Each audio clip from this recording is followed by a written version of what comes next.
71% of the Earth's surface is covered with water. Why don't we make use of all that underwater real estate? What would it be like to live at the bottom of the ocean? Where would we get oxygen to breathe and food to eat? And what would we do in case of an emergency evacuation?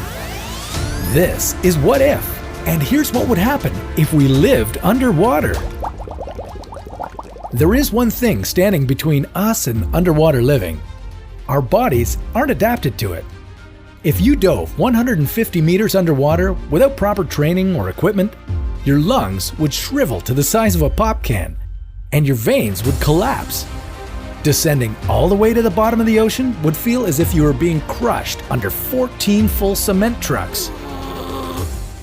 But that doesn't mean our dreams of underwater living can never come true. It just means we'd need to dream smaller.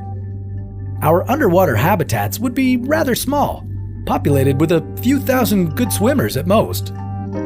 We'd live in small modules made of steel, glass, and cement designed for underwater use. And instead of going too deep into the ocean, we'd settle about 100 meters undersea. We'd need to build life support systems that would maintain air composition, temperature, and humidity.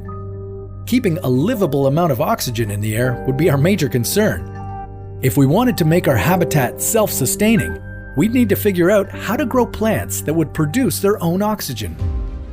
How would we go about powering up our Oceanville? With land-based solar panels that would transmit energy to the habitat. We could also use wave power, the undersea equivalent of wind turbines. Then there's food. We'd rely heavily on dehydrated and canned supplies, but don't forget about good old fishing. With so many foods swimming in front of you, why not take advantage of the fresh sea market? Our drinking water would be supplied through distillation or condensation, and all our waste would most likely be flushed out into the ocean. Underwater living isn't without its dangers, though. Imagine a worst-case scenario. Your bedroom window gets a massive crack and water rampages through your living space. Or your life support system fails, leaving you to suffocate undersea.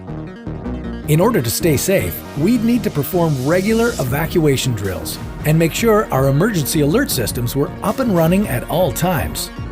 You'd be wise to keep an oxygen tank on hand and have a small submarine ready to shuttle you to safety. The cool thing about all this is that we already have the technology to make it work.